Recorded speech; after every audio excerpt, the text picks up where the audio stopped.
A Raquel, ela pode representar aquele tipo de pessoa que busca a Deus do jeito errado. Me dá minha bênção, senão eu paro. Me dá meu filho, senão eu vou morrer. Me dá minha bênção, senão eu vou desistir. Se não acontecer, eu vou parar. Não busca a Deus porque eu quero buscar a Deus, porque eu preciso de Deus, porque eu entendi, eu sei que Deus é a minha vida. Deus não é uma parte do meu dia, do meu domingo, mas Deus é a minha vida, do meu levantar ao meu deitar. Eu preciso estar conectado com Deus. Quando a gente olha para a história de Jó, Jó estava arruinado, mas ele disse: eu sei que o meu Redentor vive. Ele estava pele e osso, estava um caco. Eu sei que meu Redentor vive. E ele passou por aquilo. O Davi, ele falou: eu sei, porque eu pereceria sem dúvida se não cresce que veria os bens do Senhor neste tempo. Porque tem gente que fica, não, porque quando eu estiver na glória vai ser tudo diferente. Vai ser tudo diferente. Mas até chegar lá, Deus não quer que eu seja um Lázaro, um mendigo Lázaro, que eu não desfrute de nada na vida, mas fui salvo, foi salvo, glória a Deus. Ele no último minuto lá, alguma coisa aconteceu, ele estava com Abraão lá. Mas olha a vida de Abraão. Eu posso escolher ter a vida de Abraão e não a vida de Lázaro. O Senhor quer usar cada um aqui para salvar aquele familiar que está distante do Senhor, salvar aquele amigo que está sem esperança, mostrar a diferença. Mas para isso a gente precisa praticar, colocar em prática o que nós temos recebido e viver com uma esperança que é somente quem crê no Senhor que tem essa esperança.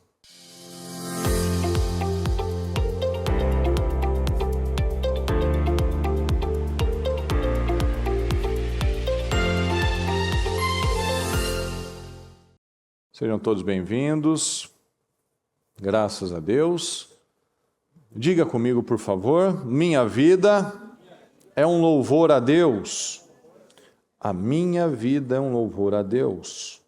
Deixa eu ler para você aqui em Gênesis 29, 10, que diz assim, quando Jacó viu Raquel, filha de Labão, irmão de sua mãe, e as ovelhas de Labão, aproximou-se, removeu a pedra da boca do poço e deu de beber às ovelhas do seu tio Labão.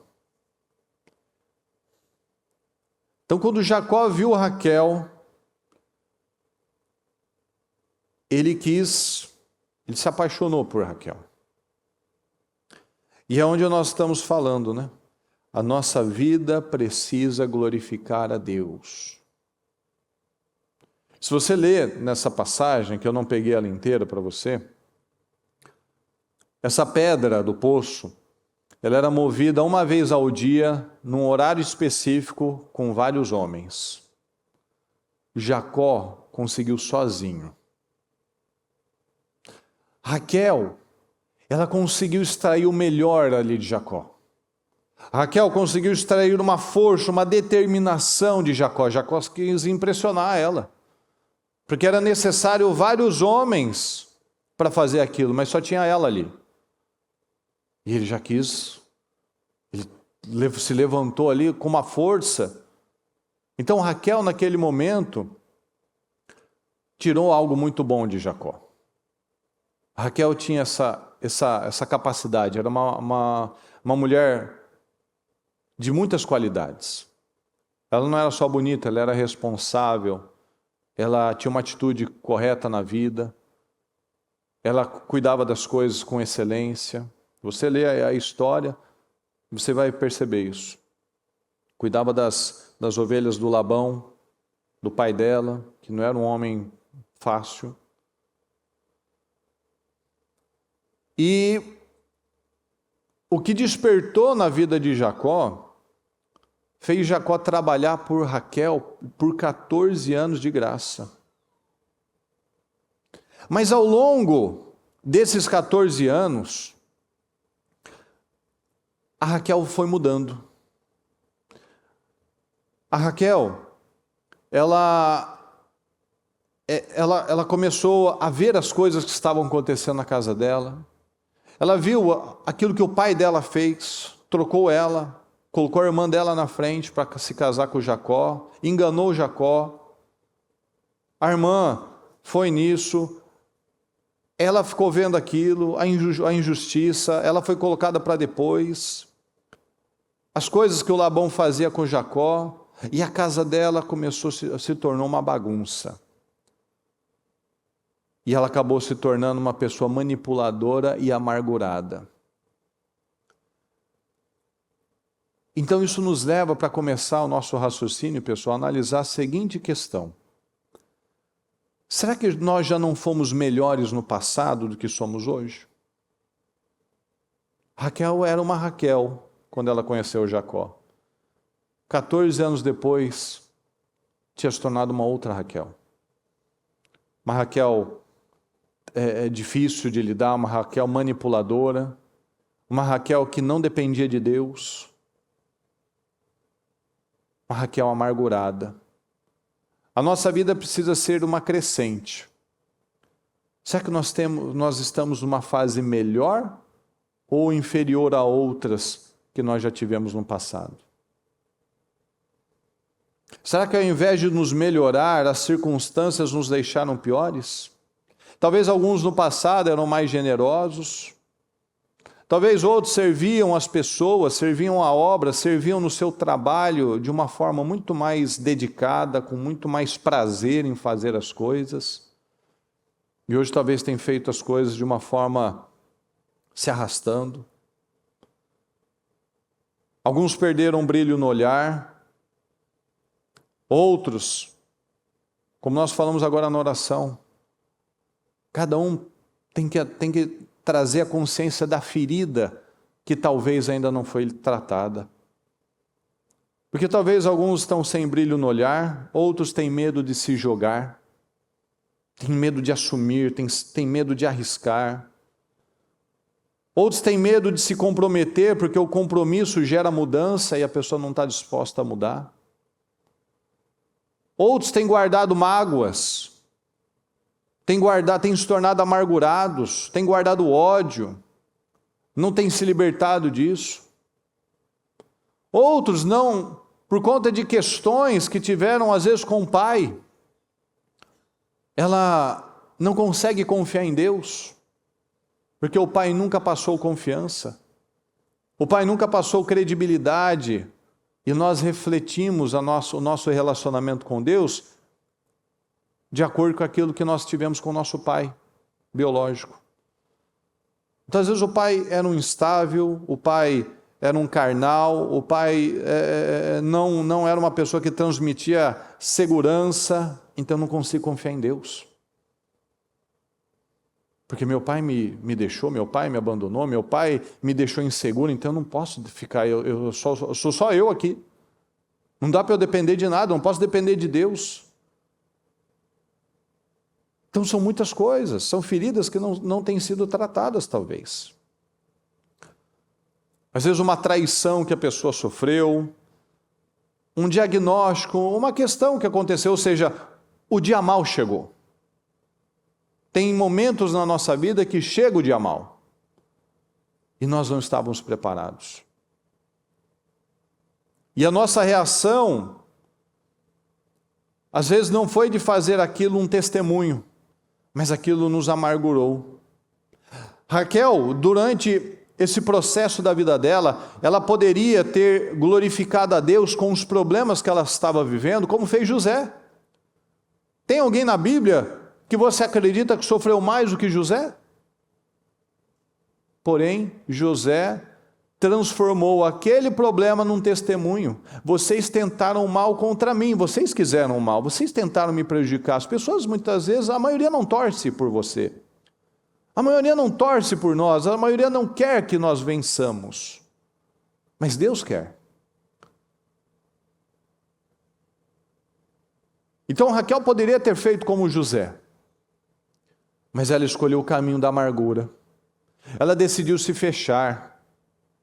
José transformou o sofrimento e as dores em testemunho, em exemplo, para nós inclusive. Então vamos analisar isso, pessoal. Talvez houve tempos na sua vida que você já foi mais amoroso com a sua família. Talvez houve tempos na sua vida espiritual que você era mais espiritual, você amava as coisas de Deus. Teve tempos na sua vida que você já foi mais corajoso e hoje não mais. Talvez a sua vida não tenha louvado a Deus. Alguns pesam a vida do cônjuge, porque acaba sendo uma vingança contra o pai ou contra a mãe.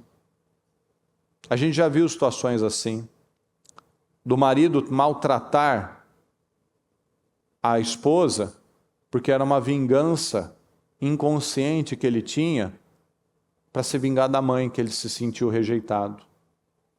Às vezes uma mulher difícil que maltrata o marido, porque é uma vingança contra o pai ou alguma figura masculina que ela teve numa decepção. Meu pai foi mal, meu pai me abandonou, meu pai fez isso, e agora nenhum homem vai fazer isso comigo, e a pessoa vai despejando aquelas feridas, aquelas dores em todas as pessoas que passam pelo caminho dela, que nem sabem, que nem têm consciência, e às vezes está lá maltratando a esposa, maltratando as filhas, ou estragando o casamento, maltratando o marido, por conta dessas feridas que não são tratadas. Então a gente precisa trazer essa consciência, por que eu faço o que eu faço? O que desperta esse tipo de postura de reação na minha vida? Às vezes a pessoa foi magoada, às vezes a pessoa teve uma experiência ruim em um lugar, numa igreja, com um pastor, com um obreiro, com um membro. Aí agora ela desconta em todo mundo. Não, todo mundo é assim, todo mundo é falso. Todo pastor é corrupto, toda pessoa é duas caras. Eu não vou fazer mais nada, eu não vou mais ser nada, eu não vou mais apoiar em nada. Mas quem está perdendo é a pessoa. A pessoa está perdendo os melhores momentos da vida dela, de ter um casamento de paz. E paz, pessoal, paz não é você não conversar com o outro, não é que a gente sabe como é que é um casamento.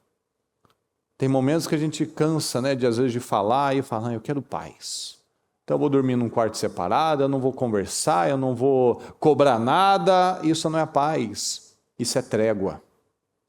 Você já deve ter ouvido aquela história da Coreia do Norte e a Coreia do Sul. A Coreia do Norte e a Coreia do Sul, elas não têm paz. Elas estão em trégua há décadas. A qualquer segundo pode acontecer um problema. Então isso não é paz, é trégua. A paz vem como está lá no livro de Josué, e a terra teve descanso da guerra. Ou seja, a paz só vem quando eu venço uma guerra, quando eu vou lá e trato aquela situação, eu trato o orgulho, eu trato aquela mágoa, eu trato aquele desajuste, e agora nós alinhamos a nossa vida. Agora eu tenho paz. Agora eu tenho paz no meu espírito. Agora eu tenho paz na minha casa.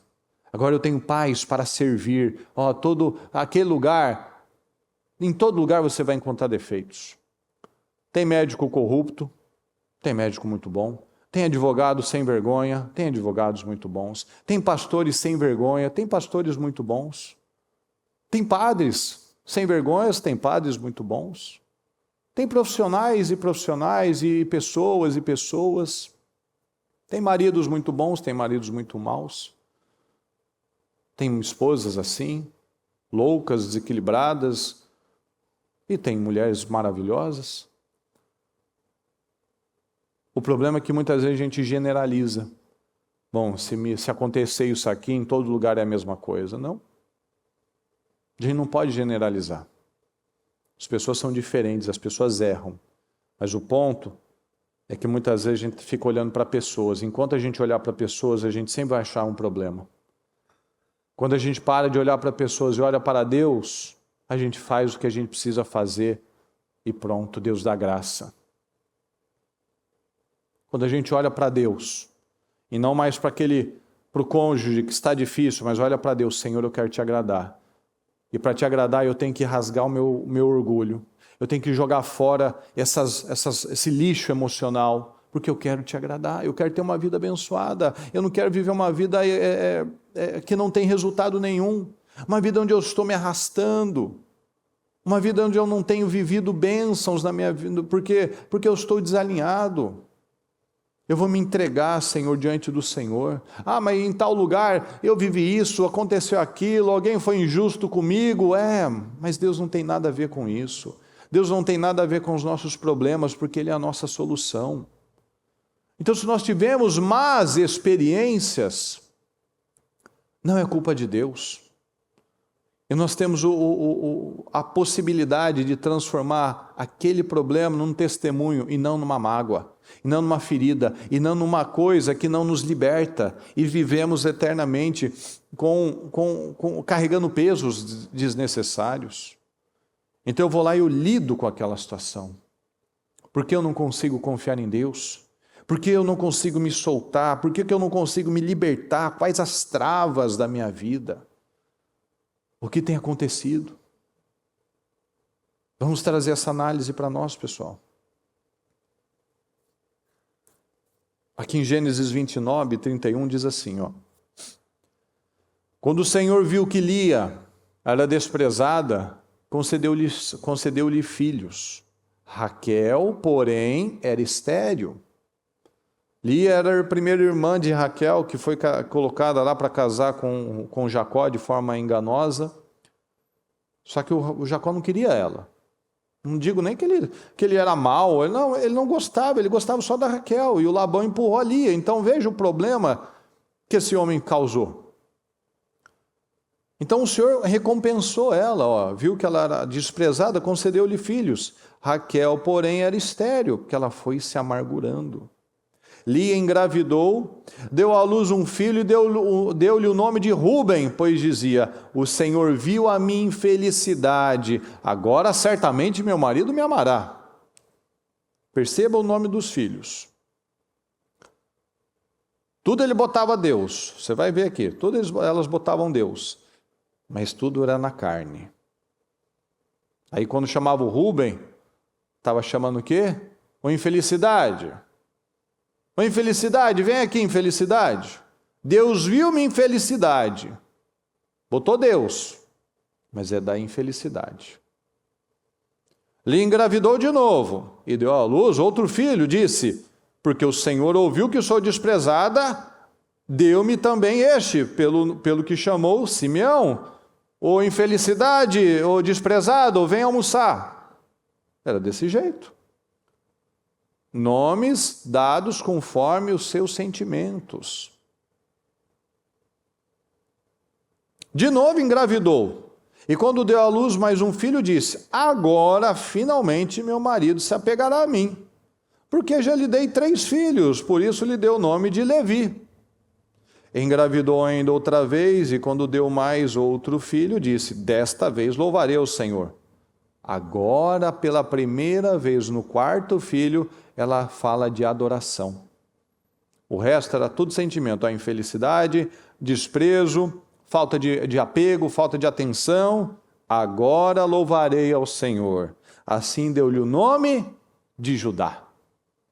Judá, a tribo da adoração. Agora eu louvarei ao Senhor. Esperou o 4º filho para poder adorar o Senhor. Então parou de ter filhos.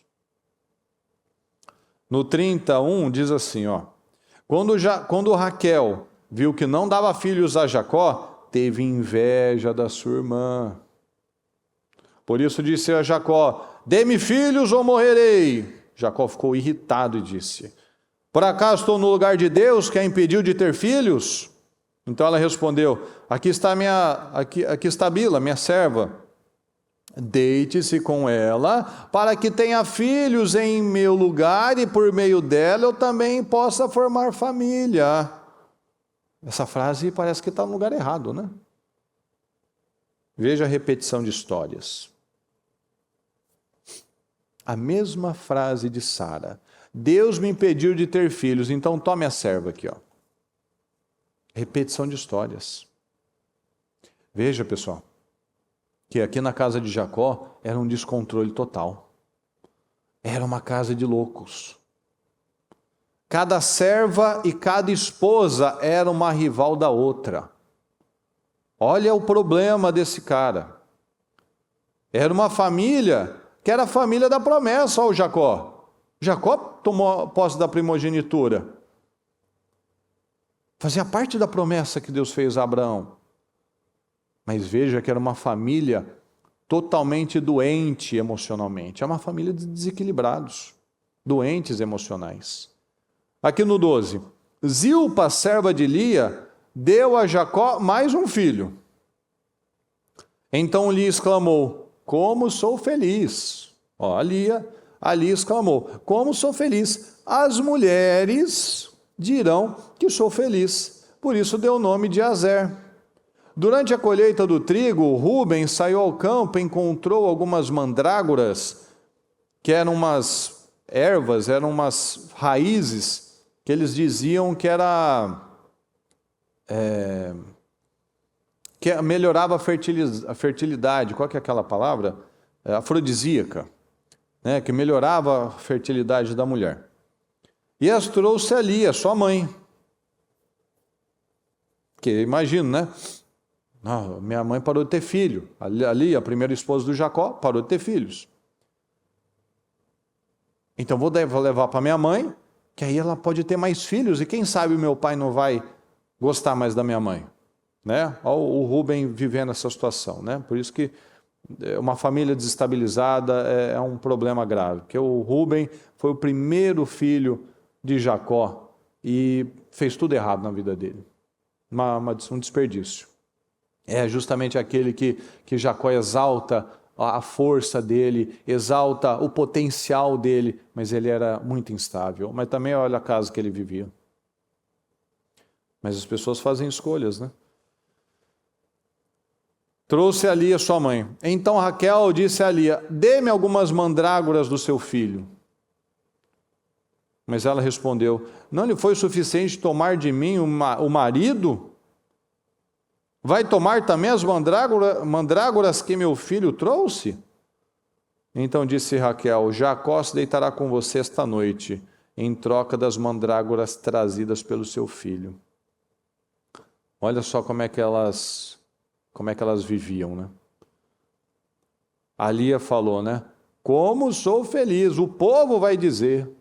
As mulheres dirão que sou feliz. Ó, o povo, ó, o que os outros vão falar. As pessoas estão falando que eu sou feliz, mas eu não sou feliz. Tem gente que vive assim, só de imagem.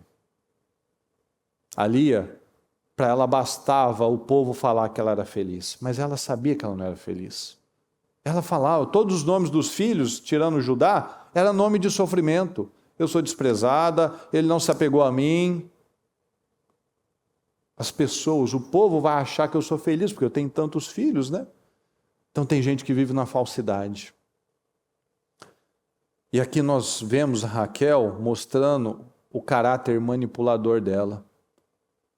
Você viu que ela trocou o tempo que ela tinha com Jacó para ficar com algo que ia favorecer ela naturalmente. Ela abriu mão do marido dela, que Jacó amava essa mulher. Ela falou, fica você por causa das mandrágoras. E a Lia trocou, porque a Lia queria Jacó. A Lia amava Jacó. A Raquel, ela não dependia de Deus. Daí, disseram que funciona mandrágora? Então eu quero fazer esse chá, eu quero usar essa erva, eu quero usar essa raiz para ver se eu melhoro na fertilidade e eu ganho da minha irmã. Mas ela não mostrou, eu dependo de Deus. Muitos fazem desse jeito, muitos trocam o melhor de Deus porque não confiam nele. Podia ter ficado com Jacó. Deus podia ter respondido a oração dela, mas ela buscava em meios naturais. Era uma amargurada. Me dá filho, senão eu vou morrer. Então aqui claramente nós vemos uma casa de pessoas emocionais e carnais. Lia queria Jacó, mas Jacó não gostava da Lia. Raquel queria mostrar as coisas para os outros.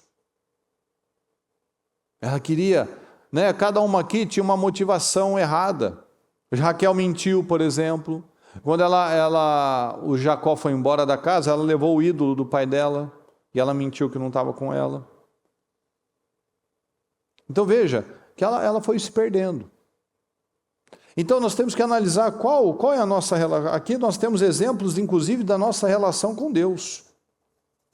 Todos os filhos dessas mulheres tinham nomes relacionados a Deus, mas eram com as motivações e as intenções erradas. A Raquel, ela pode representar aquele tipo de pessoa que busca Deus do jeito errado. Me dá minha bênção, senão eu paro. Me dá meu filho, senão eu vou morrer. Me dá minha bênção, senão eu vou desistir. Se não acontecer, eu vou parar. Não busca a Deus porque eu quero buscar a Deus, porque eu preciso de Deus, porque eu entendi, eu sei que Deus é a minha vida. Deus não é uma parte do meu dia, do meu domingo, mas Deus é a minha vida, do meu levantar ao meu deitar. Eu preciso estar conectado com Deus. E a Lia é aquele tipo, né, que representa, eu quero Deus de verdade, eu quero Jacó de verdade, eu quero relacionamento com Deus de verdade, eu quero estar bem com Deus. Não quero só a bênção, eu não quero só a mandrágora. Mas se a mandrágora funcionar, eu abro mão de Deus. Se a minha estratégia, se o meu jeito funcionar, eu não preciso de Deus. E aí, nós vemos essa bagunça. Como que nós lidamos com a fé? Como que nós lidamos com as bênçãos? Cada filho que elas tinham era uma bênção, mas elas davam um nome que representava um conflito dentro daquela casa. Então aqueles filhos não significavam vitórias. Nossa, que casa cheia de filhos, que cheia de vida, cheia de crianças, cheia de prosperidade. Né? Crianças saudáveis, crianças abençoadas, não. Mais um aqui, para na nossa guerra interna, na nossa rivalidade aqui, com a minha serva, com a irmã. Então cada um aqui, tem que ir analisando isso. Será que nós vivemos com base na convicção certa? Eu preciso de Deus, eu vou buscar a Deus. Ou a gente está sempre buscando uma motivação. Você veja que aqui a motivação era para vencer uma rival. Eu quero ter um filho porque o povo vai dizer que eu sou feliz. Não, porque agora minha irmã vai se dar mal. Não, porque agora ela está ficando para trás. Às vezes Deus não abençoa uma pessoa, porque o pouquinho que ela sobe no tijolo, ela começa a se achar demais, ela maltrata as pessoas. Um pouquinho que ela é abençoada, ela tira o pé, ela deixa de depender de Deus. Agora tá tudo bem, eu não preciso de Deus, está tudo certo na minha vida. A vida precisa de consistência. É o que nós falamos agora na abertura do culto. A gente recebe muitas direções. A gente tem dezenas de cultos por semana. Quanto dessas direções nós realmente temos aplicado? Quanto nós temos aplicado de verdade? Quanto que nós saímos daqui realmente dispostos a fazer o que precisa? Porque se eu não faço o que é necessário, eu não posso reclamar dos meus resultados. Vou terminar o ano do mesmo jeito. Mas não era para ser assim. Ou pior. Mas quais foram as escolhas? O que eu tenho recebido, eu tenho feito como a palavra, ou eu tenho recebido e feito diferente? Aqui em Zacarias 9:2 diz assim, voltem à sua fortaleza, ó prisioneiros da esperança, pois hoje mesmo anuncio que restaurarei tudo em dobro para vocês. Então, a esperança, pessoal, é o que nos faz continuar. A esperança, prisioneiros da esperança. Sem esperança, é onde a pessoa desanima. Quando uma pessoa não tem esperança, ela para de lutar. Quando a pessoa não tem esperança, ela vive se arrastando. Quando uma pessoa não tem esperança, ela vive de recomeços. Quando dá tudo errado, agora eu tenho que fazer alguma coisa. Ela não vai numa linha reta, numa ascendente, estou subindo. Estou na esperança, estou sempre fazendo o que eu quero mais. Porque pessoas sem esperança, elas vão tomar decisões com base no desespero. Pessoas desesperadas, você já viu. Às vezes em algum lugar quer ter um terremoto, que aconteceu alguma catástrofe, alguma coisa aconteceu, as pessoas passam por cima das outras e atropela, e compra tudo e deixa os outros sem. As pessoas sem esperança, elas tomam atitudes sem sabedoria. Elas tomam atitudes sem visão nenhuma na vida. Elas tomam atitudes porque estão na cegueira, na carne. Olha aqui em Lamentações 3,19. Lembro-me da minha aflição e do meu delírio, da minha amargura e do meu pesar. Lembro-me bem disso. A minha alma desfalece dentro de mim. Estou lembrando da aflição, estou lembrando da amargura, do pesar. Eu lembro bem disso e a minha alma desfalece dentro de mim. Há momentos, pessoal, na nossa vida que a gente está assim, está aflito, está pensando em bobagens, está pensando no pior. Está pensando somente nas coisas que tiram a nossa esperança. Todavia, eu me lembro daquilo que pode me dar esperança, mas eu fico com a aflição do delírio, da amargura, do pesar. Coloca lá, por favor. Eu lembro da aflição, eu lembro da amargura, eu lembro do pesar, eu lembro do que me fizeram, mas a palavra está me falando, todavia, eu me lembro daquilo que me dá esperança. Olha aqui em Lamentações 3:21. Contudo, quero lembrar do que pode me dar esperança. Eu posso pensar em bobagem, eu posso estar sentindo um peso, uma opressão, mas eu vou lembrar do que me dá esperança. Aqui no 3:22 na NVI diz assim, graças ao grande amor do Senhor é que não somos consumidos. Graças ao Senhor, senão a gente seria consumido. Pois suas misericórdias são inesgotáveis, renovam-se cada manhã, grande é a tua fidelidade. Digo a mim mesmo, minha porção é o Senhor, o que eu preciso é do Senhor. Portanto, nele porei a minha esperança. Disseram que vai dar errado, o médico disse algo, o advogado falou algo, as notícias estão vindo. Todavia, eu porei a minha esperança no Senhor. O Senhor é bom, mas com quem? Com aqueles cuja esperança está nele. Vamos juntos, por favor, pessoal. O Senhor é bom para com aqueles cuja esperança está nele. Ah, mas isso não é muito bom, mas a minha esperança está nele? Ou está só aqui, no meu bração forte? Não, eu vou dar conta, eu vou dar um jeito, vou conseguir, vai dar resultado. Opa, o Senhor é bom, mas com aqueles cuja esperança está nele, para com aqueles que o buscam. Opa, não estou buscando, não estou dependendo, não estou pedindo, não estou apresentando, como a gente acabou de cantar.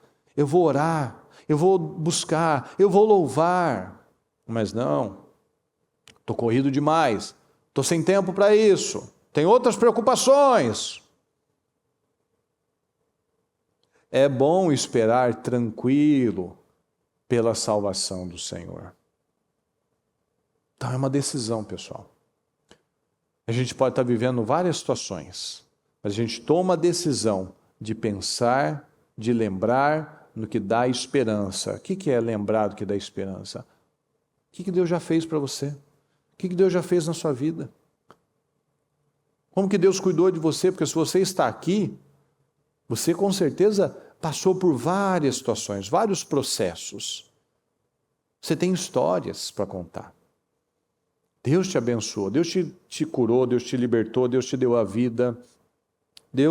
Se Deus não fizesse mais nada, falando de mim, da minha vida, eu já seria eternamente grato.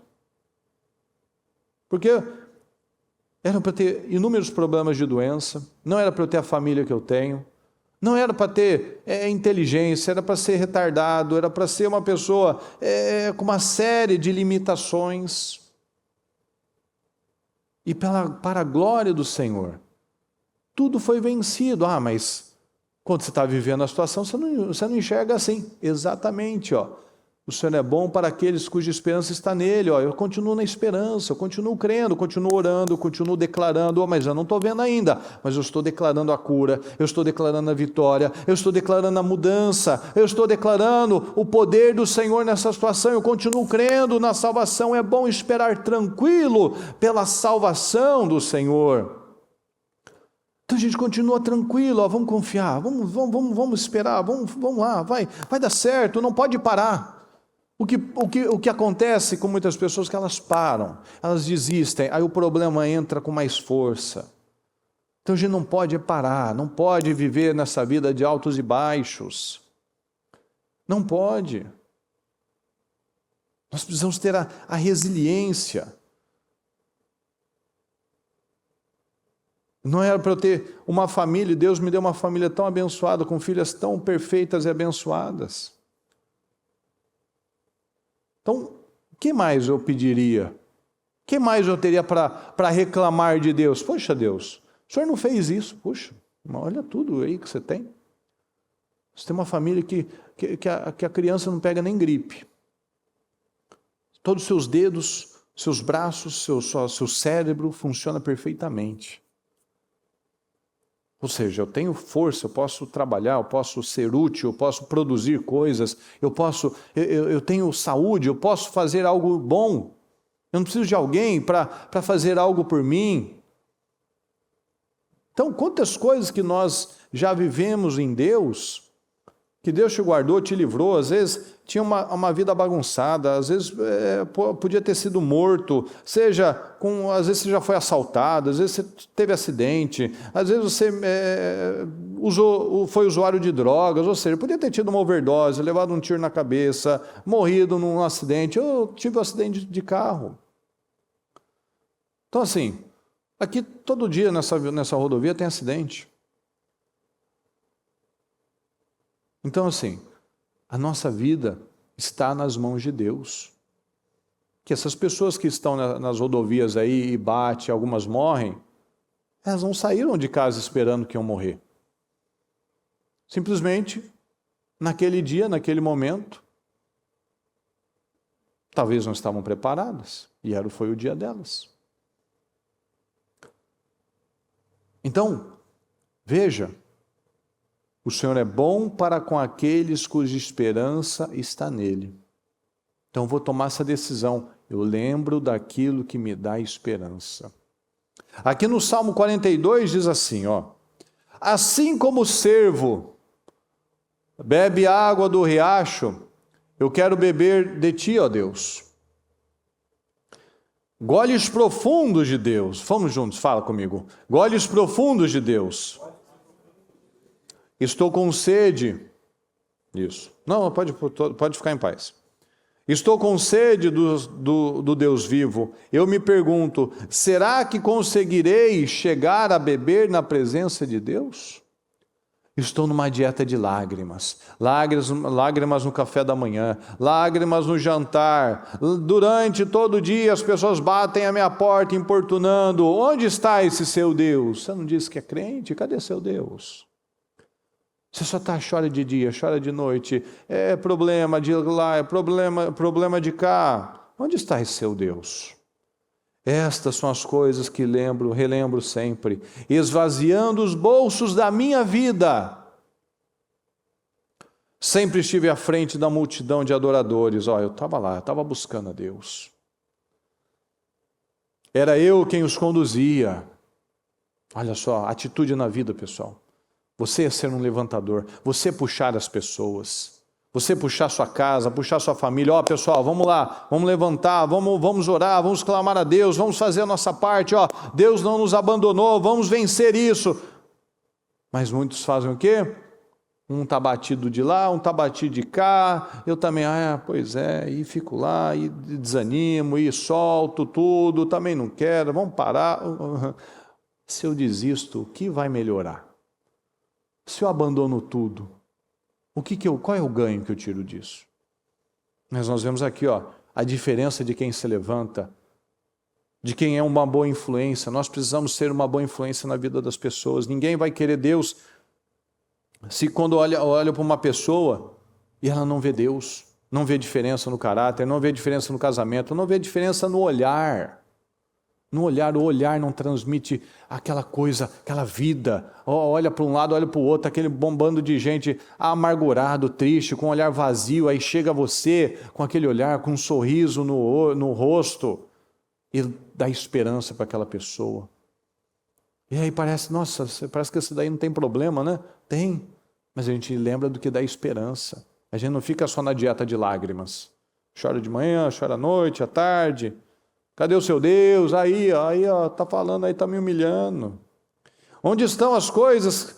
Estas são as coisas que relembro sempre, esvaziando os bolsos da minha vida. Sempre estive à frente da multidão de adoradores. Era eu quem os conduzia, ansioso pelo início da adoração. Olha só que alegria nós estamos aqui adorando a Deus, tocando no corpo de Cristo. Que bênção, que privilégio, alegrei-me quando me disseram, vamos à casa do Senhor. Não é, vamos lá, vamos ficar livre disso, vamos lá, vamos esperar mais um tempinho para chegar na palavra, porque esse momento agora não é importante, é só música. Não entendeu ainda. É adoração, é prioridade. Eu quero chegar antes, Estava ansioso pelo início da adoração, louvando em voz alta, não igual o bonequinho de Olinda. Não, Senhor, fala comigo. Senhor, me ajuda. Senhor, eu te amo. Sou um adorador, louvando em voz alta. Mas se alguém ouvir, não importa. Estou adorando a Deus. Isso é uma pessoa livre. Isso é uma pessoa livre.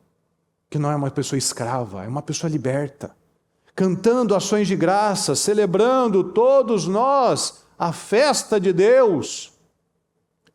Todos os dias nós vivemos uma festa de Deus, pessoal. Todos os dias nós podemos ser pessoas extraordinárias, celebrando a festa de Deus. Por que você está deprimida, minha alma? Por que chora de melancolia? Olhe para Deus e logo louvará outra vez. Fala comigo, por gentileza. Ele põe um sorriso no meu rosto. Por que você está abatido? Por que você está aflito? Olhe para Deus. Quando você olha para Deus e tira o olhar dos problemas, você volta a ter esperança. E louvará, e logo, é breve, e logo louvará outra vez. Ele põe um sorriso no seu rosto. Quando minha alma está deprimida, recito tudo o que sei a teu respeito. Das profundezas do Jordão, às alturas do Hermon, incluindo o Monte Mizar. O caos, fala comigo por gentileza, caos atrai caos. No ritmo das corredeiras, sua arrebentação poderosa me despedaçou e me esmagou. Mas o Eterno prometeu me amar durante o dia e cantar para mim a noite inteira. Minha vida é um louvor a Deus. Aleluia. Será que nós buscamos dar goles? Quer ver, no primeiro versículo aqui, Assim como o servo bebe água do riacho, eu quero beber de ti, ó Deus, goles profundos. Será que a gente tem buscado, Senhor? Quero goles profundos do Senhor. Quero goles profundos de Deus. Por que está deprimida a minha alma? Porque chora de melancolia. No 11. Olhe para Deus e logo louvará outra vez. Ele põe um sorriso no meu rosto. Ele é o meu Deus. Por que está abatido? Por que está triste? Vamos lembrar então do que dá esperança. Porque a caos atrai caos. Caos atrai caos. Negatividade atrai mais negatividade. Escassez atrai mais escassez. Porque o que eu temia me sobreveio. O que eu temo me acontece. Então a minha vida precisa ser um louvor. Eu vou atrair poder, eu vou atrair bênção para a minha vida. Então, meus queridos, vamos analisar. As situações da nossa vida têm nos tornado piores ou melhores? Quando nós vivemos algo, nós pregamos para nós mesmos? Por que você está abatido? Por que você está aflito? Coloque a sua esperança em Deus, porque logo você louvará, logo isso vai passar. Um momento é só um momento, pessoal. Tudo passa e aquilo se torna um testemunho na sua vida. Tudo passa. Então, será que quando a gente vive algo, a gente está pregando, a gente está usando a palavra a nosso favor? Fique em paz, vai passar. Por que está abatido? Eu não vou ficar atraindo essa negatividade, porque eu sei que caos atrai caos, desordem atrai desordem, abismo puxa outro abismo, porém, bênção atrai bênção. Então eu vou louvar a Deus, vou agradecer a Deus, vou confiar em Deus, porque logo eu vou viver esse testemunho, eu vou viver essa vitória, isso vai passar. As perseguições vão passar, as injustiças vão passar. Por quê? Porque eu tenho esperança. E a esperança é o quê? Ela fala do meu futuro. Eu tenho uma certeza no meu futuro.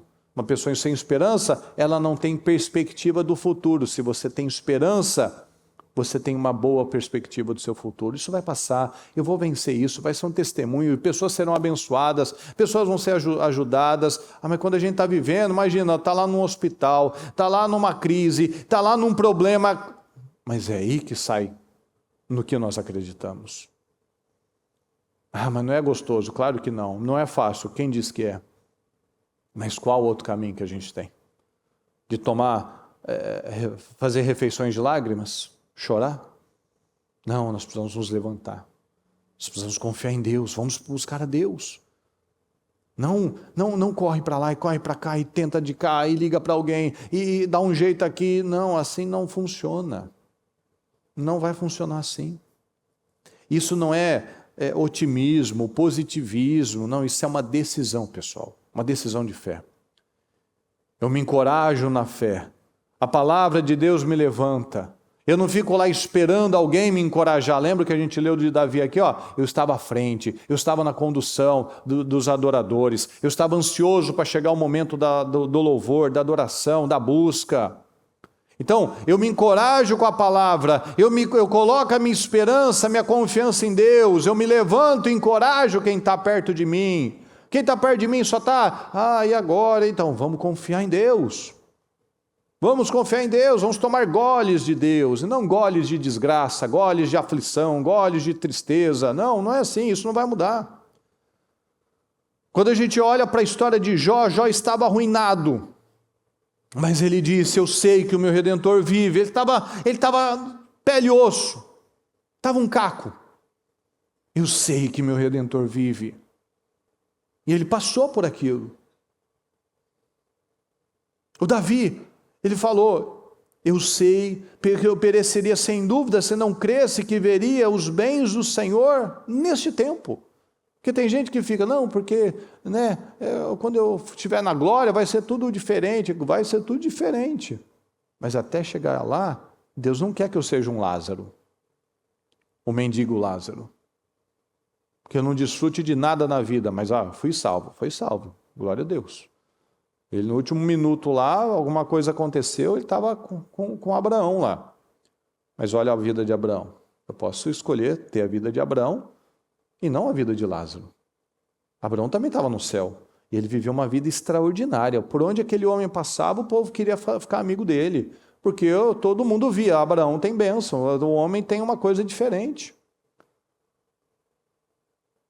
Então minha segurança é Deus. Eu vou decidir agir de modo firme. Então eu vou pregar para mim mesmo. Eu vou agir de modo intencional. Porque eu entendo que aqui, pessoal, aqui não é o nosso lar. Essa não é a nossa terra. Não é os Estados Unidos. Nós estamos de passagem. A nossa terra é o céu. Aqui é uma passagem. Lá fora você vê que só tem más notícias. No mundo inteiro, não é só no Brasil, não. No mundo inteiro só tem más notícias. Então, a palavra nos ensina, Cristo nos mostra que a gente vai ter luta. Mas nós somos prisioneiros da esperança. Paulo fala, eu sou prisioneiro de Cristo. Então, lá fora pode estar um caos. Mas dentro de você, dentro da sua casa, dentro da sua família, aquilo tem que ser uma fortaleza. Lembra daquele exemplo que a gente já deu?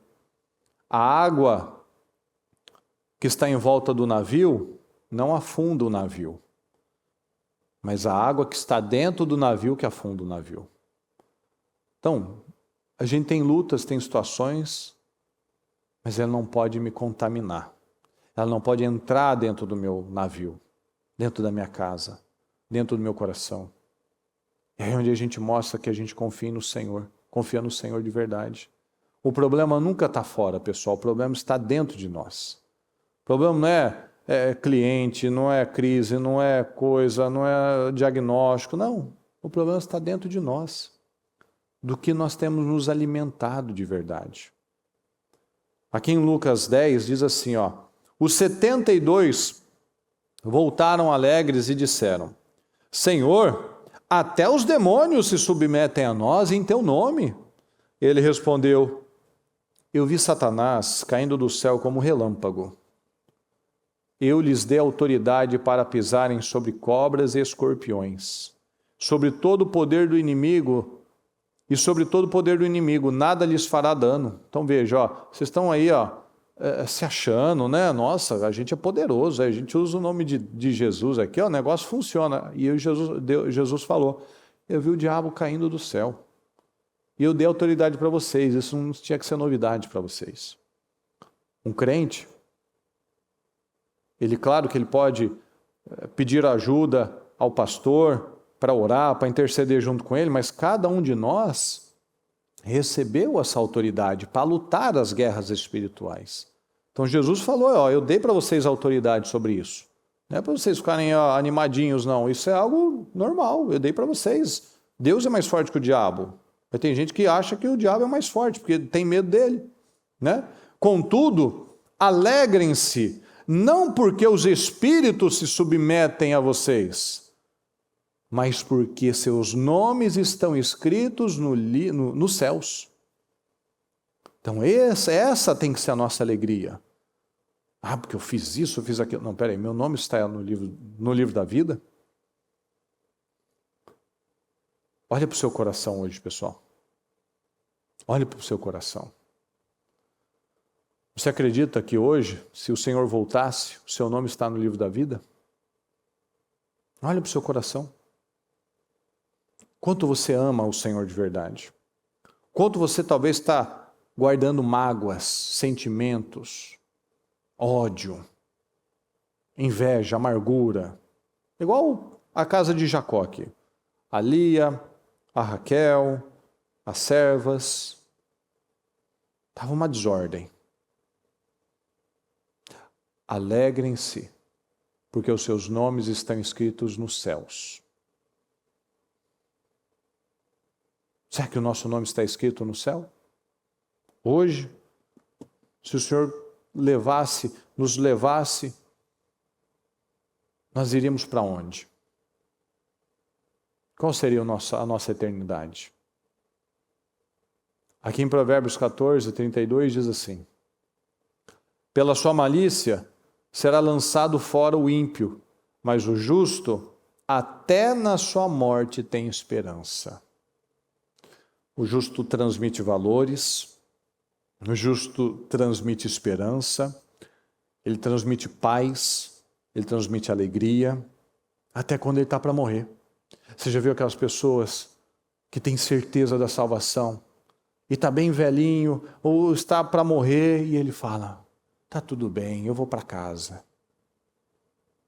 Mas tem aqueles que estão no leito de morte e falando, eu fiz muita bobagem com a minha vida. Eu não queria ter feito isso. Eu não queria estava amargurado ainda.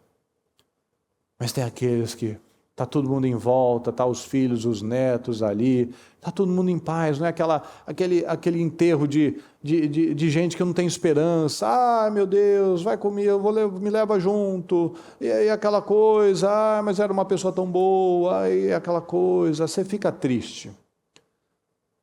Mas você sabe que ela está melhor do que você.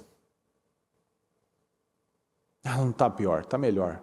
Deixa a saudade, mas não é o enterro de um justo, tem louvor, tem um pouco de choro, de saudades, né? Você está acostumado a ver a pessoa ali todo dia, né? Daqui a pouco você não vê mais, e você olha para algumas coisas, aquilo remete à pessoa, né? É a mesa que ela sentava, é a cama que ela dormia, né? Então, são coisas que mexem com a pessoa, mas ela não fica naquela coisa, naquela angústia, porque ela sabe, ela está com Jesus, ela está melhor que eu.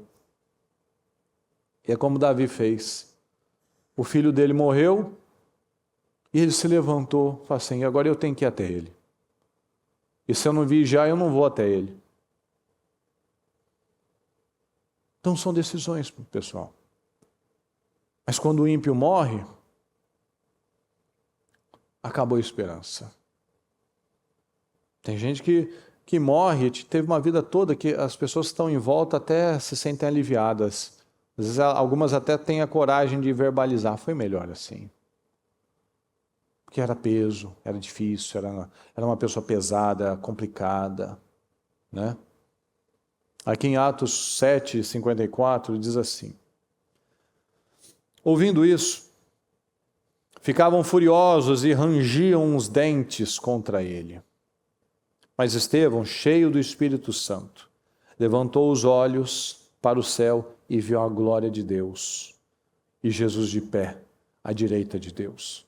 E disse: vejo o céu aberto e o Filho do Homem de pé à direita de Deus. Mas eles taparam os ouvidos e, gritando bem alto, lançaram-se todos juntos contra ele. Arrastaram-no para fora da cidade e começaram a apedrejá-lo. As testemunhas deixaram seus mantos aos pés de um jovem chamado Saulo. Quando apedrejavam Estevão, este orava: Senhor Jesus, recebe o meu espírito. Então caiu de joelhos e bradou: Senhor, não os consideres culpados deste pecado. E dizendo isso, adormeceu, porque o justo adormece, ele nunca morre. Então veja, isso é um verdadeiro cristão. Ele estava sendo apedrejado e suas últimas palavras foi orar por aquelas pessoas. Isso revela o quê, pessoal? Que ele tinha esperança. Ele adormeceu. Ele tinha esperança. Qual seria a nossa reação diante de ataques e de injustiças? Será que você ia se levantar com uma ira, com ódio, ou com um choro, com uma indignação, ou ia se levantar com esperança? Como que nós temos enfrentado as situações do dia a dia? Como uma vítima ou como um vitorioso? Não dá para ter os dois. Não dá para você ser vítima e vitorioso ao mesmo tempo. Ou eu decido ser uma vítima, ou eu decido me levantar e ser um vitorioso. Ou eu ajo com perseverança, ou eu aceito que eu sou vítima das circunstâncias. Não dá para mudar, é assim mesmo, a pessoa é mais forte, a circunstância é mais forte, tem que aceitar. O povo de Deus, pessoal, tem esperança.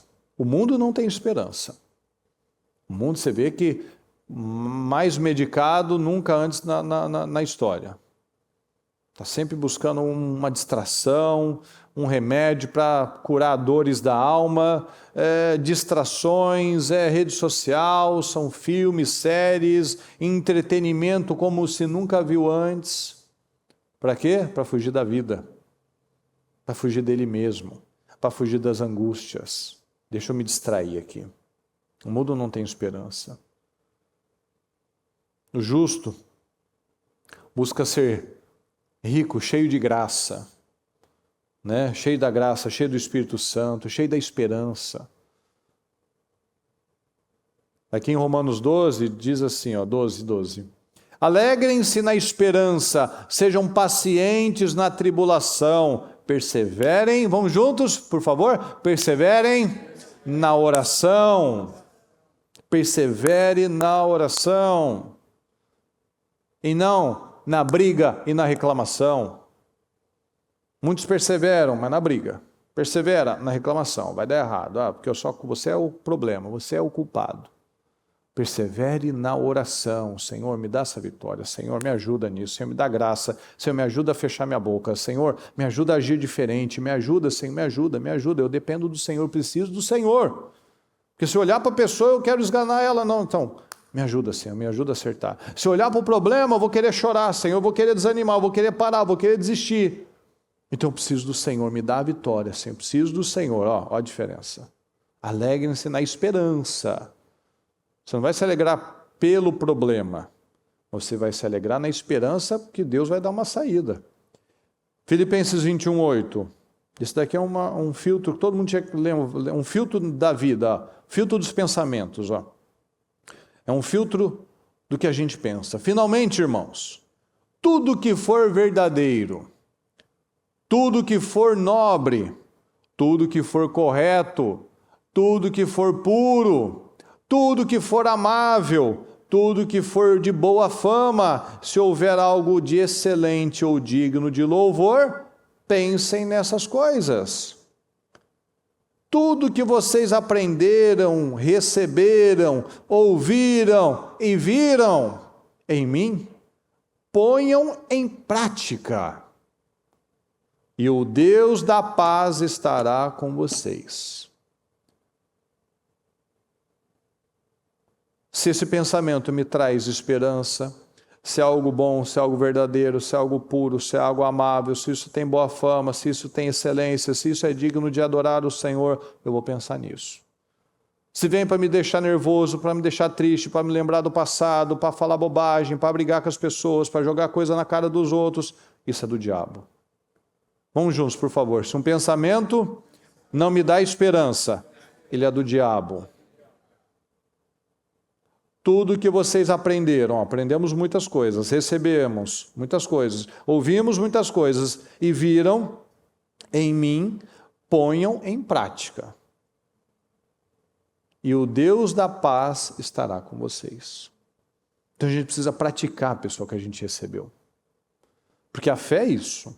A fé não é falar que eu tenho fé. Fé é vida, é dia a dia. Fé é prática. Fé é exercitada no dia a dia, no que você pensa, no que você fala, como você lida com as coisas, como você fala com as pessoas. A fé é o dia a dia. Então, Deus está nos chamando para isso, que a nossa vida tem que ser um louvor a Deus.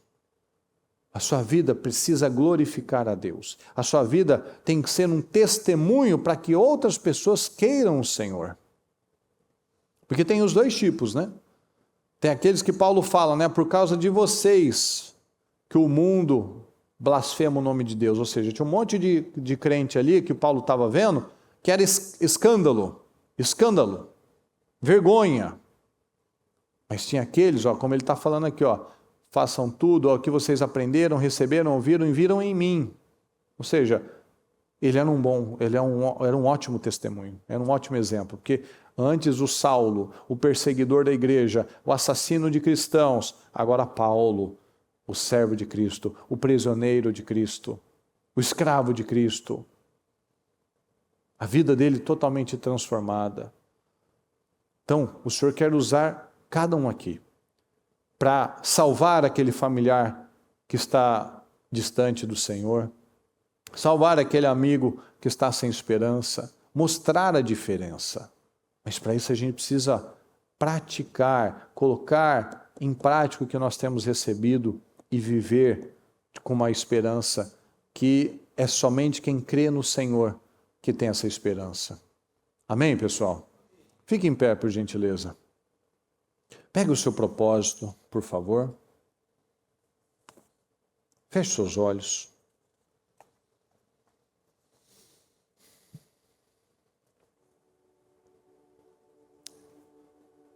O que o Espírito Santo falou com você hoje? O que o Espírito Santo abriu o seu entendimento hoje? Como que você decide sair neste domingo tão importante, tão abençoado, para viver realmente o melhor tempo, o melhor ano da sua vida até então? Praticando, aplicando, vivendo de uma forma totalmente diferente. Nos mínimos detalhes. Às vezes da maneira que você se relaciona com o seu cônjuge. O que muda hoje? Às vezes a maneira como você se relaciona com Deus. O que muda hoje? Às vezes a maneira como você fala das coisas. Como você fala das coisas? O que muda hoje? O que muda na sua vida espiritual? O que muda na sua confiança em Deus? Que é o que nós falamos no comecinho, pessoal. O Senhor colocou tanto potencial dentro de nós, mas que muitas vezes a gente guarda, a gente esconde. A gente não faz o que tem que fazer porque tem medo, porque está magoado, porque tem feridas abertas, porque por conta de rejeição, de traições, de abandonos, a gente reflete isso em Deus. Se fizeram isso, né? Deus deve estar bravo comigo porque eu fiz assim. Deus me deixou porque eu errei nesse lado. A gente vive com base na culpa e Deus não nos culpa. Quem acusa é o diabo. Jesus nunca acusou ninguém. Jesus, olha, procura na Bíblia. Onde Jesus apontou o dedo e acusou alguém, quem fazia isso eram os religiosos. Quem faz isso é o diabo. Deus, Ele nos dá esperança. Jesus, Ele mostrava, aquilo que você fez estava errado, mas você pode mudar isso. Quando Ele pegou lá a mulher que foi levada para ser apedrejada, que foi pega no ato de adultério, Jesus falou, quem não pecou, quem nunca pecou, joga a primeira pedra então. Ele não disse nem que sim, nem que não, estava certo, estava errado, ele não disse isso. Ele não julgou a atitude daquela mulher, porque a própria atitude da mulher levou ela para aquele problema. Então a nossa vida é resultado de escolhas, ela não passaria por aquela situação se ela fosse uma pessoa íntegra. No entanto, Jesus não olhou para ela, viu, você não vale nada, você não muda, seu caráter é deformado. Ele falou, alguém te condenou? Não, Senhor, eu também não te condeno, mas vá e não peques mais, vá e não volte a praticar isso que te trouxe para cá. Então a gente pode não estar no lugar que a gente gostaria ainda, pessoal, mas a gente com certeza já andou bastante, e o Senhor tem muito mais para nós, mas a gente precisa fazer a nossa parte. A gente precisa curar a nossa vida, as nossas fontes com o sal da palavra. Então vamos tomar as nossas decisões. Vamos nos tornar adoradores do Senhor de verdade. Vamos nos tornar referência para os que estão ao nosso redor de verdade. Mas isso começa dentro de nós. Os problemas de fora, a água de fora, as circunstâncias fora, não pode atacar a sua vida, não pode entrar na sua casa. Você e a sua família precisam ser uma fortaleza. Uma fortaleza. E você precisa puxar. Lembra do Davi? Eu estava à frente, eu puxava, eu conduzia todos eles. Então vamos ser esses condutores, pessoal. Eu vou dar alguns minutos para você falar com o Senhor. Abra o seu coração, aproveite este momento. Eu vou ficar em silêncio para que você e Deus possam conversar. Fale com Ele, por favor. Encontre-me no vale, de pé a te adorar. O vale não me calará. Me encontre no deserto, com minha vida em teu altar. Meu louvor não se findará. O deserto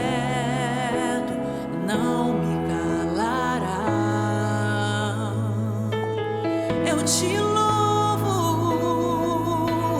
eu te louvo.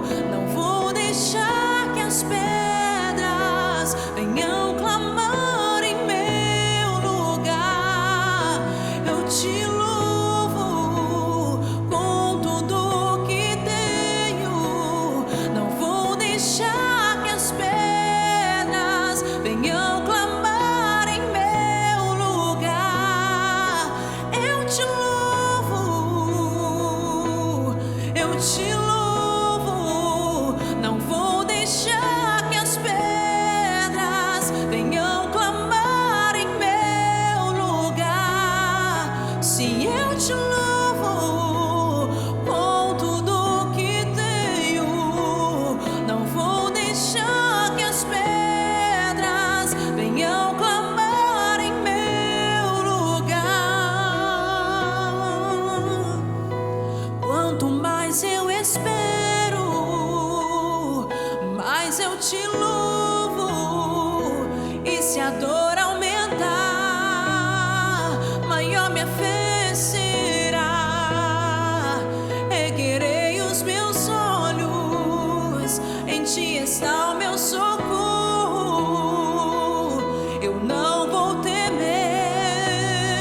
Jesus, em ti vou crer. Quanto mais eu espero, mais eu te louvo. E se a dor aumentar, maior minha fé será. Erguerei os meus olhos, em ti está o meu socorro. Eu não vou temer, Jesus, em ti vou crer.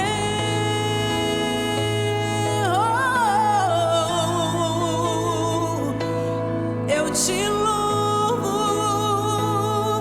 eu te louvo. Não vou deixar que as pedras venham clamar em meu lugar. Diga ao Senhor, Eu te se louvo comprometa com Ele, diga que você o ama, que você precisa dele. que tenho. Diga isso a Ele, se comprometa. Senhor, eu preciso do Senhor, meu Pai, me ajuda. Venham clamar. Me ajuda, Senhor, eu quero que a minha vida seja uma adoração. Eu te louvo. Eu quero, meu Deus, dia após dia, ser um instrumento nas suas mãos, Senhor. Eu quero estar melhor dia após dia, não pior, Senhor. Nós vemos aqui a Raquel. A Raquel teve momentos muito melhores, mas ela se amargurou. Coisas aconteceram que foi deixando ela dura, amargurada, fechada, oprimida. Mas ela era uma mulher dinâmica. Ela era uma mulher que extraía o melhor das pessoas. Ela conseguiu tirar o melhor de Jacó, mas depois ela deixou alimentar coisas terríveis no coração dela. Não permita isso. Pense no que pode te dar esperança. A esperança está no Senhor. A esperança não falha, a esperança não nos abandona. Se alguém enganou, se alguém maltratou, se alguém traiu você, Deus não é assim. Deus não é assim. Deus cura, Deus liberta, Deus transforma, Deus faz daquele problema um grande testemunho, como José entendeu. José entendeu que o mal que tentaram fazer, Deus transformou em bênção. Esse problema que talvez você está vivendo vai se tornar um grande testemunho na sua vida. Apenas creia, apenas confie, apenas resista, apenas acredite, tenha esperança no Senhor, sorria para o amanhã, creia no Senhor, confie na palavra, confie na palavra, confie na palavra, porque Deus não falha, Deus não sabe errar, Deus não sabe errar, Deus não se atrasa, Deus não se atrasa, Deus não se esquece. Acredita nisso. Erga os seus olhos, olhe para o Senhor, nele está o seu socorro. E nele está o nosso socorro, nele está a nossa esperança. Olhe somente para o alvo, olhe somente para o Senhor. Tire os seus olhos das águas que estão ao redor, das circunstâncias, dos problemas, e olhe para o Senhor. Maior minha Cure a sua alma com o sal da palavra, como as fontes de Jericó foram saradas pelo sal que o homem de Deus lançou na nascente. Vá até a nascente, vá até o seu coração, vai até os seus sentimentos e converse e pregue para você mesmo. Porque está abatido a minha alma, porque está infeliz, porque está entristecido. Confie no Senhor, porque logo louvarei, em breve eu louvarei o meu Senhor e o meu Deus. Em breve louvarei, em breve viverei o testemunho, em breve viverei os milagres, as bênçãos que eu tanto tenho buscado, Senhor. Tenha esperança no Senhor, tenha esperança no Senhor, tenha esperança no Senhor, em nome de Jesus. Apresente ao Senhor. Amém, Senhor. Amém, Senhor. Amém, Senhor. É dele que vem a nossa força. Amém, Senhor. Eu fui feito pra ti, minha esperança é. Adore o Senhor. Deposite a sua esperança nele. Adore o Senhor. Acalme o seu espírito, acalme o seu coração. E eu fui feito pra ti, minha esperança Aleluia, Senhor. Aleluia, Senhor. és a força do meu ser. Aleluia, Senhor. E feito pra ti, e eu tudo posso. Minha força vem de ti. Eu tudo posso no Senhor. Aleluia. O Senhor vive em mim. Eu tudo posso. Eu tudo posso. Minha a nossa força vem da esperança no Senhor. Eu tudo posso. O Senhor vive em mim. Creia nisso. Eu tudo posso. Creia, você tudo pode. Deus, tudo pode. Deus. Creia. Tenha esperança no Senhor. Tenha esperança no Senhor. Levante-se com autoridade, com força. Creia. Seja um impulsionador. Como Davi, como nós lemos. Eu estava à frente. Eu os conduzia para a adoração. Busque. Busque, você não é uma vítima, você é um vencedor. O Senhor nos colocou um espírito de poder, de amor e de domínio próprio. Nós podemos tudo naquele que nos fortalece. Pregue para si mesmo, pregue para si mesmo. Eu tudo posso naquele que me fortalece. Eu tomo posse. Eu creio na palavra, eu creio na verdade, eu creio na verdade. Deus só fala a verdade, o diabo só fala mentira. O diabo acusa, o diabo tira a esperança, e Deus dá esperança. Deus só fala a verdade, Deus nos dá força, Deus nos impulsiona. É do Senhor que vem a nossa força. Se eu estou fraco, é porque eu não tenho me enchido do Senhor. Se eu ando fraco, se eu ando desanimado, é porque eu não tenho me enchido da verdade. Eu tenho acreditado ainda na mentira. Eu tenho feito ainda como nós lemos aqui, como Lia. O que importava era a imagem. As pessoas vão dizer que eu estou feliz. As mulheres vão dizer que eu sou feliz. Mas eu sei que eu não sou feliz. Não, nós precisamos ter identidade, pessoal. E quem dá identidade é o Pai, é o nosso Pai Celestial. Às vezes o seu pai biológico só deu o que ele tinha. Não foi o melhor exemplo possível, mas você tem Deus. Você tem seu Pai Celestial, que nos dá força, que nos dá identidade, que nos dá capacidade de reagir e de lutar. O nosso Pai Celestial nos dá tudo que nós precisamos. Confie nele. Você não vai abandonar seu filho. Seu pai não vai te abandonar. Deus não vai te abandonar. Apenas confie nele. Confie nele, dê os passos certos, vá em direção a ele. Meu coração pertence. Apresente ao Senhor, apresente o seu propósito, apresente ao Senhor. Meu Deus, eu preciso dessas mudanças, meu Pai. Eu creio nas mudanças, meu Pai. Levante aos céus e apresente ao Senhor os seus projetos, os seus pedidos e declare sobre isso. Eu declaro, meu Deus, as mudanças da minha vida. Eu declaro, meu Pai, cada situação, cada ponto que eu coloquei assim aqui, Senhor. Eu declaro as mudanças, meu Pai, materializadas na minha vida, Senhor. Eu declaro, meu Pai, que cada questão que eu apresentei aqui diante do Senhor, eu vou finalizar este ano com uma grande vitória, Senhor, com uma grande bênção. Porque eu entendi, meu Pai, que a mudança o Senhor pode fazer. Para o Senhor tudo é fácil. Quando os discípulos falaram com o Senhor disse, bom, para o homem é impossível, mas para Deus nada é impossível. E a mudança começa em nós.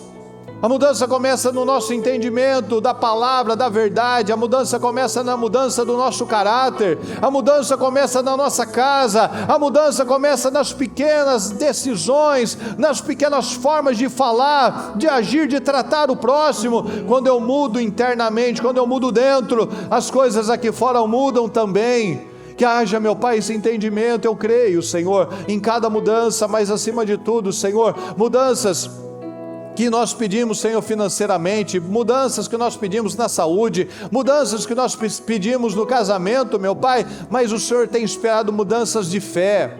O Senhor tem esperado mudanças no nosso caráter, o Senhor tem esperado mudanças no nosso espírito, no nosso estilo de vida, Senhor, e que nós venhamos a responder à altura, meu Pai, aquilo que o Senhor espera de nós. Um espírito forte, um espírito focado, um olhar vivo, vibrante, uma vida poderosa, meu Pai, um povo que te ama, que te adora, que busca o Senhor de verdade, que crê na palavra, que quer te agradar, que quer ser um exemplo cada dia maior, meu Deus, para quem está perto, para quem está longe, Senhor. Que os nossos testemunhos, Senhor, de vida atinjam familiares, Senhor, amigos, pessoas que muitas vezes não sabem o nome da pessoa, mas vão saber a história da pessoa, e elas sejam tocadas e abençoadas pela história do teu povo, Senhor. Histórias de mudança, de transformação, de restauração. Eu te peço, eu declaro mudanças, meu Pai, declaro vitórias na vida de cada um aqui, Senhor.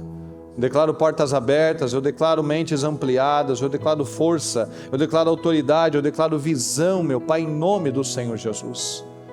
Eu te peço, Senhor, responde ao nosso povo. Eu declaro vitória sobre a vida de cada um em nome de Jesus. Amém, Senhor. Amém e amém, Senhor.